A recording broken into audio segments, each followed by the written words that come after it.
Yang kedua juga bisa mengusung calon yang kita usulkan, Anies Baswedan, Sohibul Iman. Maka diberikan deadline. Kita mengubah hal aja agar rakyat mengaminkan Enggak. siapa yang dilaknat. Yang menyampaikan siapa? Ini simpel nih. Yang menyampaikan siapa? Kan saya tanya, Anda yakin? Yang menyampaikan Anda yakin? siapa? Ya saya yakin. Ya sudah. Ya yakin, tapi kan Kalau keyakinan itu saya terhadap bohong, bahwa itu disampaikan oleh kalau pimpinan itu PKS. benar, semoga Allah melaknat saya. Ya, itu sih nggak ada hubungan. Acara ini dipersembahkan oleh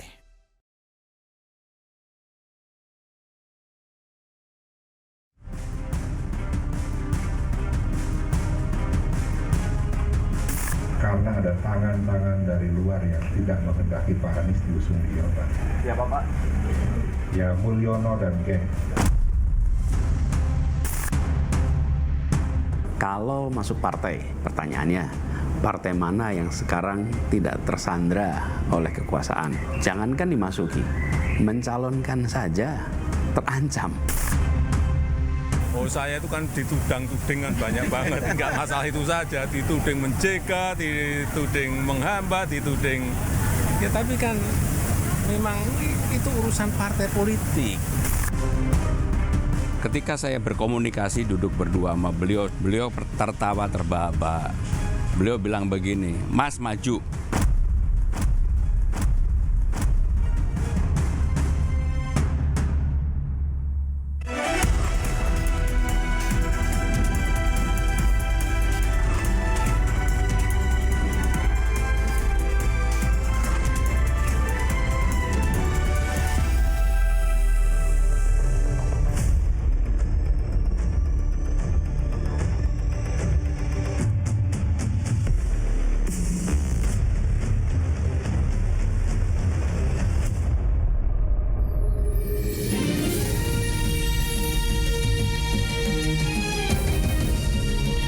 Disiarkan langsung dari studio MNC Conference Hall Ainus Tower, Jakarta.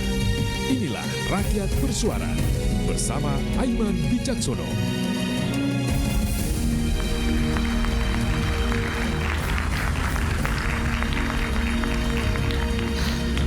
Pemirsa dimanapun berada dan juga para penonton di Ainus Tower Jakarta. Kalau Anda lihat dan cermati ada banyak kejadian jelang pilkada. Mulai dari aturan yang berubah tiba-tiba sampai pencalonan yang mengejutkan luar biasa. Mundur di detik-detik terakhir menjelang pilkada.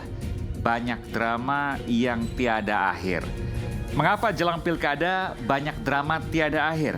Ada yang berkata, kekuasaanlah yang berada di baliknya. Pertanyaannya, benarkah? Saya Aiman Wicaksono, inilah Rakyat Bersuara.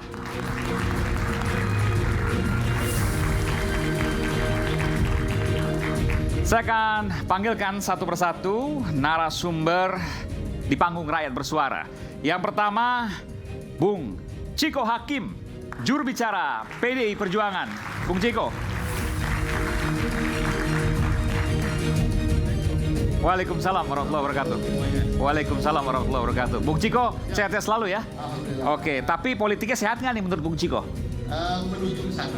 Oke. Saya ini pencalonan dramanya udah lewat, ya kan bagaimana kita di PD Perjuangan khususnya untuk memenangkan ini, gimana untuk menjawab tantangan masyarakat di setiap daerah ini ke depan dan ya mudah-mudahan ya berhasil. Yakin dramanya udah berhenti? Ke depan nggak ada lagi Jawa Tengah, Jakarta, Jawa Timur? Ada lah, tapi kan ada 545 wilayah ya yang sedang bertanding ya digelarnya pilkada. Jadi kalaupun ada 1-2 ya itu biasa lah. 1-2 tapi Jakarta loh, gitu Jawa Tengah loh, Jawa Timur loh misalnya. Ya nggak apa-apa. Belum Jawa Barat. Ya, kita lihat aja nanti gimana. Tapi Jawa Barat, saya mau tanya nih, calonnya kecelakaan.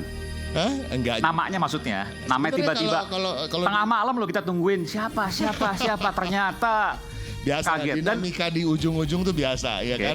Tapi kan artinya masih dalam tataran normal dan nama-nama yang muncul juga nama-nama kader yang sebelumnya juga pernah disebut-sebut juga. Oh, iya betul, tapi kan wakilnya sampai Zoom tuh kan pertanyaan besar. Saya mau tanya nih jawaban jujur, kecelakaan. Pengumuman nama calonnya itu kecelakaan? Enggak.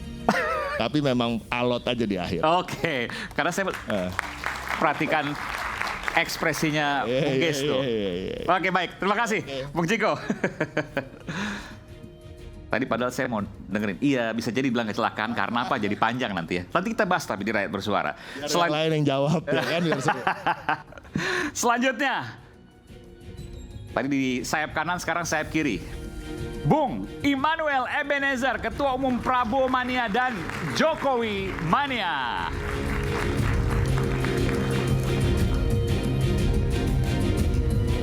Bung Noel, ini kawan lama saya, silakan Noel. Bung, jadi kalau bilang Prabowo Mania, Jokowi Mania, Anda ini pemersatu antara Prabowo Jokowi. Yang kata orang retak, Pak Prabowo bilang enggak, Pak Jokowi juga enggak. Kemarin waktu di DPP Gerindra, di acara Rakernas Gerindra, sayang-sayangan gitu ya. Iya. Saya sayang Pak Jokowi, saya sayang Pak Prabowo. Apa yang mau disampaikan? Itu bentuk kejujuran Pak Prabowo terhadap realita hari ini.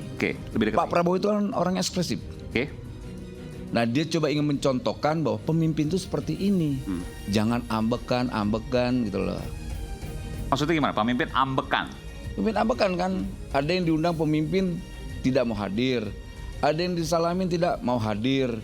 Yang akhirnya ya maaf. Kita kan mau pemimpin ini kan guyup semua. Persis apa yang disampaikan Pak Prabowo. Ayo kita saling memuja-memuji. Itu menjadi karakter bangsa ini. Nanti saya soal ambekan saya tanya belakangan. Tapi saya mau tanya, politik kan ada panggung depan, panggung belakang. Itu orang bilang panggung depan, panggung belakangnya beda. Ya itu dalam kacamata biasa lembaga survei atau pengamat politik. Tapi faktanya panggung depan dan panggung belakangnya yaitu apa yang disampaikan oleh Pak Prabowo. Oh itu yakin? Realitanya. Realitanya. Dari hati yang paling dalam. Nah, iya dong, apalagi saya pendukungnya politik punya Pak hati yang Jokowi. paling dalam. Ya kalau tidak punya perasaan ya bagaimana? Ya rasionalitas itu penting, penting. Tapi juga harus didasari juga emosionalitas yang mendalam, itu perasaan. Itu. Dan itulah perasaan yang sesungguhnya. Nah, itu. Setidaknya Noel Ebenezer punya keyakinan itu. Sangat punya keyakinan. Kalau publik pemirsa beda lagi ya terserah mereka. Nggak apa-apa, itu kan sudut pandang. Terima kasih, Bung Noel. Saya panggilkan Bung Geis Khalifah, relawan Anies Baswedan.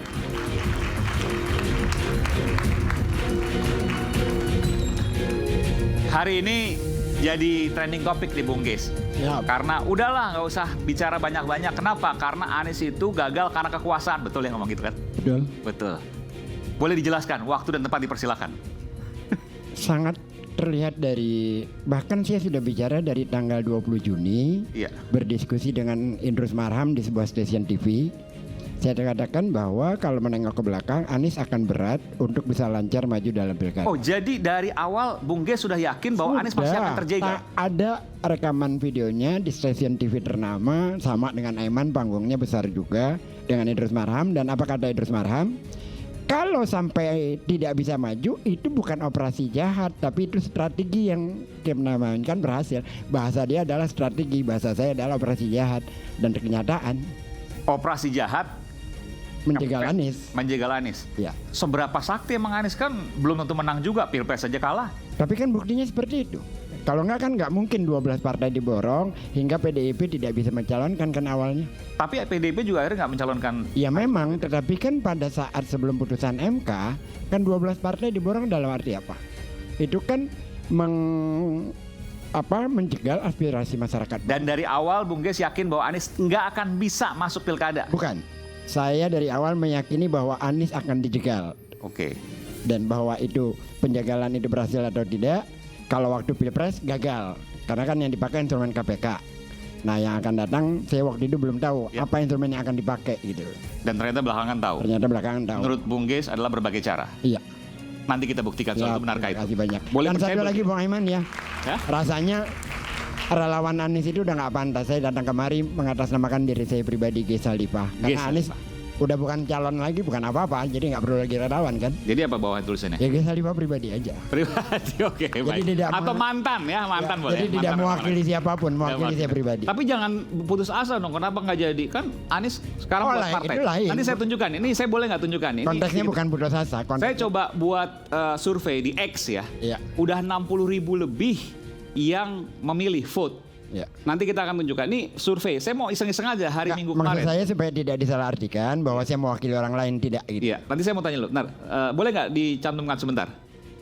Oke. Ini ini saya bikin survei di X. Jika Anies Baswedan dan kawan-kawan membuat partai politik, bagaimana sikap Anda? Bergabung 76%, luar biasa loh. Tidak bergabung 18%, ragu-ragu 5%. 60.678 votes orang ya. Masih 3 hari ke depan. Ini di jam setengah 11 pagi. Luar biasa. Mohon maaf. Ini pertama kali di 31 Agustus. Masih 3 hari ke depan. Udah 60.076%. Luar biasa. Ini artinya apa? Artinya antusiasme terhadap Anies tinggi sekali. Jadi tetap jadi relawan Anies dong sekarang? Bukan, dalam artian di sekarang ini kan nggak bisa. Kita kan menjadi relawan itu kalau dia maju. Kalau enggak kan nanti akhirnya seolah-olah saya bicara di sini mewakili relawan. Itu yang saya tidak kehendaki. Tapi kalau Mas Anies bikin partai, Bung Ges pasti ada di dalamnya? Insya Allah. Karena selama Anies masih tetap layak dititipkan harapan, maka saya tidak akan berubah. Tetapi kalau dia melenceng dari harapan-harapan saya, pasti saya berjarak. Dan sampai detik ini Anda meyakini? Alhamdulillah sampai hari ini demokratisasi dan keadilan sosial bukan saja disuarakan, tapi dinyatakan menjadi kenyataan di Jakarta selama 5 tahun. Baik. Kampung Bayam yang digusur dibangun kembali, bukan Kampung Bayam, Kampung Akuarium. Kampung Gembrong Gembrira yang kebakaran dibangun kembali jadi lebih baik. Juga Kampung Kuitang yang banyak lagi. Dan itu adalah keadilan bagi rakyat kecil. Baik, kita berikan tepuk tangan Bung Ges. Nanti kita berikan kesempatan. Selanjutnya saya akan panggilkan juga. Ini mudah-mudahan datang, belum datang ya? Oh nanti, Wasekjen dan Jubir DPP PKS Bung Ahmad Fathul Bari. Nanti kita akan tunggu. Kemudian Ketua Umum Solidaritas Merah Putih Bung Sylvester Matutina.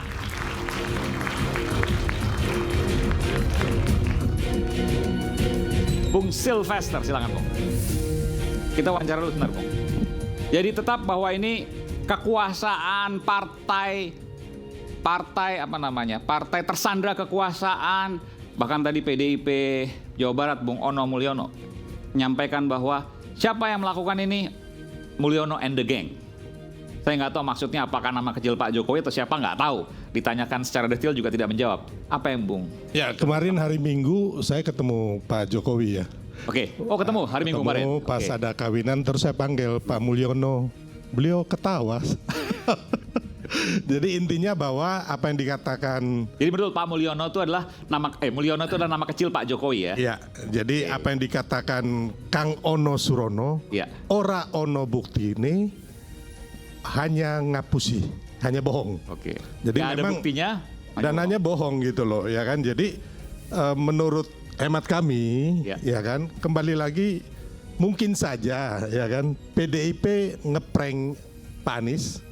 Ngeprank Pak Anies. Akhirnya ini urusannya antara PDIP dengan Anies Baswedan aja. Ya, nggak ada urusan sama Pak Jokowi. Dikambing hitamkan Pak Jokowi. Oke, nggak ada. Kasihan nih. Saya perlu penegasan nih. Jadi ini urusan Anies Baswedan gagal, ini urusan PDIP, internal PDIP dengan Anies Baswedan. Nggak ada urusannya dengan Pak Jokowi. Ya, karena Pak Jokowi bukan pemilik PDIP dan juga bukan ketua umum PDIP.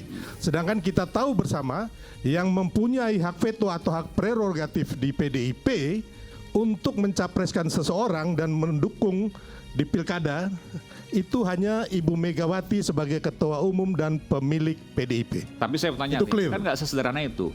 Presiden tidak punya partai, tapi kan dia punya kekuasaan. Ia punya penegak hukum yang ada di bawahnya, ia punya intelijen. Bahkan Pak Jokowi pernah menyampaikan kan, saya tahu apa yang ada di belakang, saya tahu apa yang ada di bisik-bisik karena intelijen saya di mana-mana. Kan begini, ya kan. Sementara orang bilang bahwa Pak Jokowi itu adalah bonekanya Ibu Mega. Sekarang kan berarti kalau itu terjadi, Bu Mega adalah bonekanya Pak Jokowi. Kan begitu. Gampangnya kita lihat hanya begitu. Jadi sebenarnya hal yang mustahil Pak Jokowi ini bisa ikut cawe-cawe apalagi mengintervensi PDIP Perjuangan. Hal yang mustahil Pak Jokowi bisa cawe-cawe PDIP apalagi menggagalkan Anies Baswedan. Oh iya, jauh sekali. Jauh sekali. Kita berikan tepuk tangan Bung Sylvester Matutina. Masih ada satu tamu lagi yang saya juga akan panggilkan tapi belum hadir, nanti akan hadir. Ia adalah No Rocky, No Party. Kita berikan tepuk tangan dulu untuk keduanya, nanti saya akan panggilkan. Dan sebelum kita mulai, kita akan simak dulu informasi berikut ini. Tahapan Pilkada serentak 2024 tengah berjalan. sebanyak 1.467 kepala daerah telah mendaftar ke Komisi Pemilihan Umum. Sosok Anies Baswedan yang sejak awal digadang-gadang maju Pilgub Jakarta hingga Pilgub Jawa Barat tersisih dari pilkada. Tudingan ada pihak yang menjegal Anies diungkapkan oleh Ketua DPD PDI Perjuangan Jawa Barat Ono Surono. Kami di Jawa Barat tentunya sangat mempunyai keinginan Pak Anies diusung di Jawa Barat setelah beliau tidak jadi diusung di DKI. Ya, kami tidak tahu secara persis proses yang dilakukan oleh DPR Partai dan Ibu Ketua Umum. Tapi kami menilai bahwa yang sudah mengerucut pada akhirnya bubar itu karena ada tangan-tangan dari luar yang tidak menghendaki Pak Anies diusung di Jawa Barat. Siapa Pak? Ya Mulyono dan geng. Anies yang batal maju Pilkada 2024 menyebut partai politik tersandra kekuasaan. Kalau masuk partai, pertanyaannya, partai mana yang sekarang tidak tersandra oleh kekuasaan?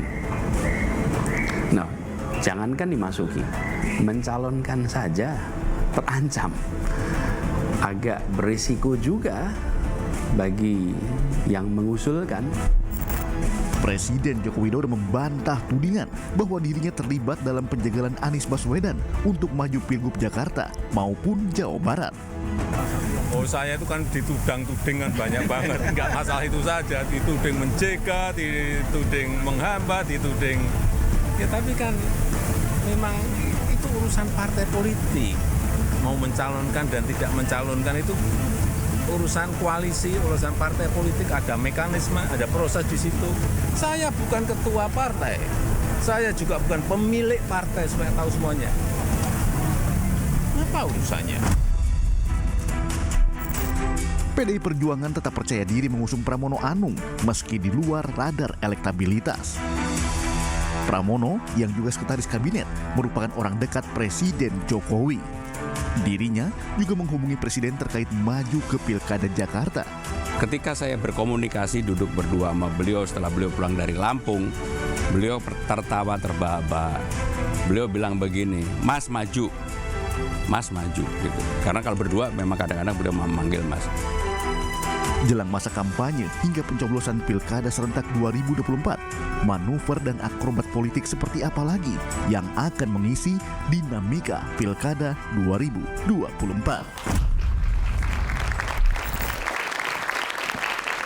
Saya persilakan dulu Bung Ahmad Fathul Bari, politisi Partai Keadilan Sejahtera, PKS. Bung Fathul Bari, sehat selalu. Ya, lama ini berapa kali? 2 kali saya undang PKS nggak mau, baru kali ini alhamdulillah akhirnya mau. Alhamdulillah, ada Bang Ges soalnya. Ada Bang Ges ya. Justru itu saya mau tanya, apa 2 kali kemarin itu karena belum tahu, apa 2 kali kemarin itu diundang sulit untuk hadir seluruh PKS karena ada rasa bersalah sama Anies Baswedan kalau sudah meninggalkan Anies Baswedan? Nggak ada yang meninggalkan ya. Nggak ada yang meninggalkan? Nggak ada yang meninggalkan. Ninggalin dong, biasanya ngusung bareng. Pencalonan itu kan 2 pihak. Ada satu partainya, ada juga calonnya gitu. Oke. Nah, kesepakatan itu kan kita bicarakan dan yang kemarin sudah dilihat kan banyak tuh prosesnya dan itu sudah jelas. Dan kalau kita sudah ambil satu keputusan, maka kita cari alternatif langkah politik lain. Itu kan hal normal. Saya bicara begini, ini kan yang beredar di luar. Saya harus konfirmasi mumpung ada politisi PKS di sini. PKS tidak bersama dengan Anies Baswedan karena dijanjikan kursi menteri di pemerintahan Pak Prabowo Gibran. Ya. Kalau dijanjikan kursi menteri dari awal kita udah dukung yang lain. Ya. Pernah dengar kan kita ada proses misalnya di awal sebelum kita deklarasi Anies, pernah ada isu misalnya yang juga disampaikan, ditanyakan ke Presiden PKS, ada tawaran dari Ridwan Kamil. Jadi nggak benar ada menteri itu? Kursi menteri? Ya ditawarkan ini sebentar, ditawarkan oleh Ridwan Kamil dan saat itu kan prosesnya akhirnya justru kita mendeklarasikan Anies Baswedan di tanggal 25 Juni. Dan itu prosesnya kita mulai dari bawah, hampir semua proses pilkada di PKS itu kita sangat menghormati aspirasi dari struktur yang ada di bawah. Karena memang begitu cara pengambilan keputusan kita, dan akhirnya nanti dibahas di tingkat DPP. Nah, ini menarik nih. Jadi lepasnya atau tidak mengusungnya PKS kepada Anies Baswedan karena suara dari bawah, akar rumputnya PKS. Gimana? Aspirasi dari bawah tadi kan?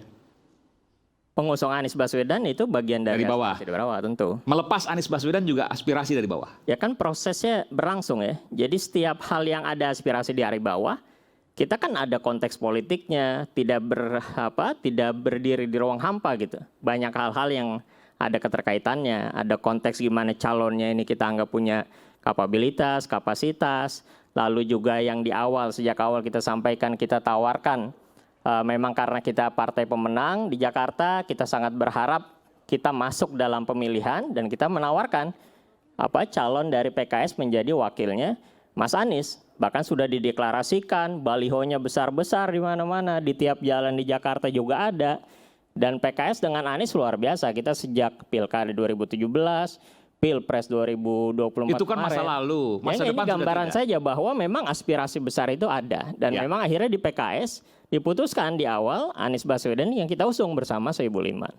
Ya, jadi ketika itu berlangsung tentu itu proses yang ada seperti itu. Tapi ketika, nah ini kan yang sering jadi perdebatan, apakah ada deadline misalnya.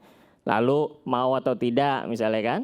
Dan itu kan proses yang memang kita buat dan ini bukan hanya konteks Anies nih, bukan hanya konteks Jakarta.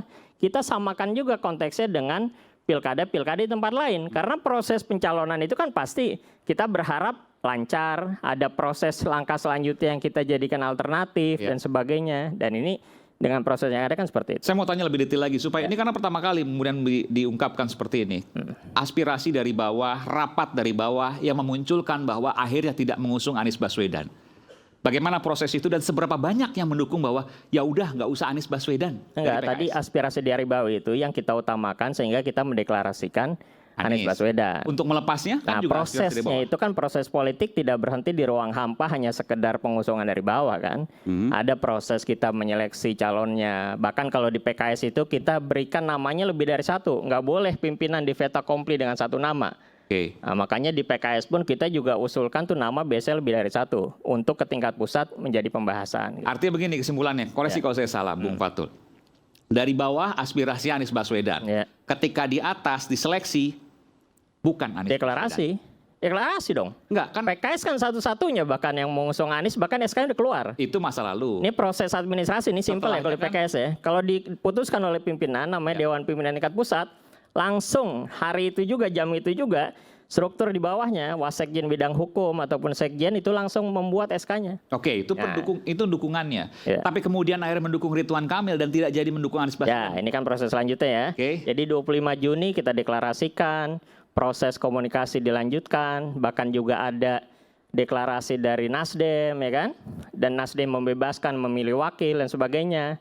Dan dari proses yang ada 25 Juni sampai 4 Agustus, pimpinan mengambil juga alternatif untuk membuat langkah selanjutnya ketika belum ada kepastian apakah Anies ini pertama bisa berlayar.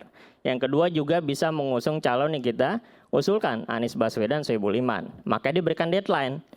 Dan deadline ini ada. Makanya kalau misalnya dibilang deadline nggak ada, coba dicek. Diceknya langsung ke orang yang bersangkutan. Kalau kita tentu kan bukan kita yang ngomong, ya kan? Tapi pimpinan PKS mengambil konteks itu. Dan akhirnya ketika sudah tidak bisa berlayar, yang pertama untuk konteks saat itu ya, karena kan konteks saat itu PKS nggak bisa berlayar sendiri kan, tidak bisa berlayar. Dan yang kedua juga Aniesnya juga belum dapat berlayar dan tidak mengusung bersama Soebul Iman, ya maka dibuatlah langkah alternatif lain gitu. Oke, Bung Gis ada mau komentar soal ini? Tentang apa? Tentang apa yang disampaikan oleh Bung Fatul? Tentang deadline ya. Deadline dan juga akhirnya kemudian Anda aspirasi yakin bawah. Deadline itu diberikan kepada Anies? Ya yakin. Yakin. Pimpinan PKS yang menyampaikan. Anda percaya yakin? Pimpinan PKS yang menyampaikan. Bismillahirrahmanirrahim, kita membawa aja agar rakyat mengaminkan siapa yang dilaknat. Yang menyampaikan siapa? Ini simpel nih. Yang menyampaikan siapa? Kan saya tanya, Anda yakin? Yang menyampaikan Anda yakin? siapa? Ya saya yakin. Ya sudah. Yakin, tapi kalau keyakinan itu saya terhadap bohong, bahwa itu disampaikan oleh kalau pimpinan itu PKS. benar, semoga Allah melaknat saya. Ya, itu sih nggak ada hubungannya karena konteksnya bukan Keberanian saya, bukan bahwa saya ke Anies. Anda sebagai orang yang yakin dengan kebenaran, sebagai partai yang ingin berbuat benar, nyambung, Mas. maka punya keyakinan. Nggak nyambung. Ya apa yang dikatakan? Ya nggak nyambung. Tidak tapi boleh ada kebohongan. Ya Anda nggak Maka nyambung. kalau ada kebohongan di antara kita berdua, Ya maka ngapain antara kita ada berdua. konsekuensinya. Yang ngambil keputusan bukan kita berdua. Oh, ya udah, Anda berarti tidak yakin kan? Ya saya yakin. Ya keyakinan apa emang? Kita mau bahala saja. Ya ngapain mau bahala orang kita Mubahalah yakin. sumpah kok. artinya. Iya. Dan Agar- kita bukan orang kan yang begini, terlibat. kan begini. Bisa Ngapain dijelaskan Anda dulu mungkin ke menyeret-nyeret pemirsa. sesuatu yang Begini, tidak teman-teman, terlibat? begini ya. Mubahalah banyak yang mungkin Kita tidak paham. terbiasa berdiskusi tanpa ada konsekuensi. Masing-masing orang ingin terlihat benar. Kalau saya tidak, saya praktis saja. Saya ingin berlaku benar. Ya, agar kalau yang mau kebohongan itu mubahalah, tidak ke publik itu Iya. ada konsekuensi, ada risikonya. Karena yang saya hadapi ini adalah partai dakwah, maka saat kita bicara tentunya menuju kepada kebenaran. Agar kebenaran itu bisa ada konsekuensinya, apakah ada yang berbohong atau tidak yang berbohong, maka yang berbohong itu dilaknat. Saya siap kalau itu benar, maka semoga saya dilaknat Allah. Ya. Tapi kalau Masalahnya itu bukan Anda yang bohong, bicara. semoga yang menyatakannya juga mengalami konsekuensi yang Itulah sama. mubahalah. Yang berproses bukan bersumpah Anda. Ya masalah yang berproses bukan dia. Yang berproses Saya itu yakin Anies kok. dengan pimpinan PKS. Ya sudah, Silakan artinya Anda ditanya tidak berani, Aniesnya, ditanya sudah pimpinan cukup PKS. saja.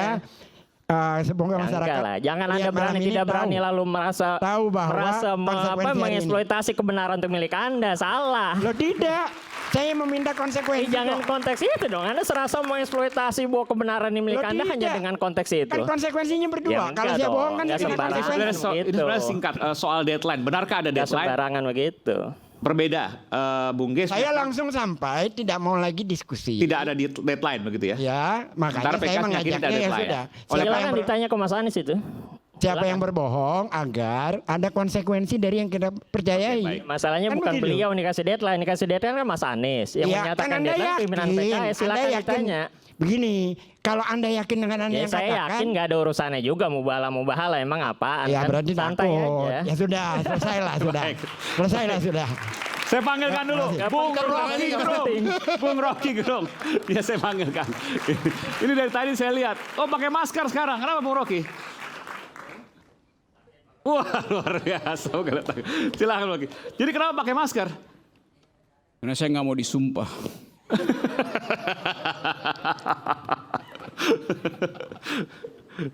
Ya kenapa? Ada apa? Jadi kenapa pakai masker saya bilang? Karena Bung Rocky lagi kurang sehat atau apa? Untuk menyembunyikan kebenaran. Kan kebenaran itu datang dari mulut. Demikian juga kebohongan. Itu pesannya. Jadi siapa yang bohong, siapa yang benar? Kebohongan itu saya pikirkan dulu sebentar. Silakan. Kebohongan itu adalah dua kebenaran yang saling berkelahi. Kebohongan adalah dua kebenaran yang saling berkelahi. Ya. Bisa dijelaskan? Ya kalau saya jelasin jadi transparan pikiran saya. Kan tadi saya nguping, tadi saya telat. Gak apa-apa, Ada dari bandara tadi. Tapi poin kita kan tadi kalau saya nguping itu ya. Mungkin Ges gak akan setajam itu kalau dia bicara bukan dengan PKS. Kan konstruksi moralnya di situ kan. Jadi sebetulnya yang hendak diuji adalah bukan kejujuran, tapi kepastian bahwa seseorang berbohong apa tidak, itu yang mau diuji itu. Dasarnya itu kenapa? Ya karena politik adalah ujian tentang kebohongan gitu.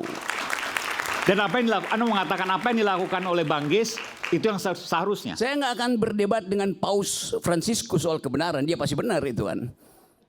Tapi dalam politik kita berdebat tentang siapa yang berbohong, bukan siapa yang benar. Caranya gimana? Ya barusan dibuktikan tadi itu. Oke, dengan sumpah tadi. Ya karena PKS itu adalah menara moral. Maka cara untuk membuktikan ya secara moral apa? Ya bersumpah aja. Kan PKS bukan partai sekuler. Yang bisa berbohong. Berbohong secara politis. Kan itu soalnya tuh. Saya dengar debatnya tadi aja. Ya itu kesimpulannya. Oke. Udah bisa pulang saya.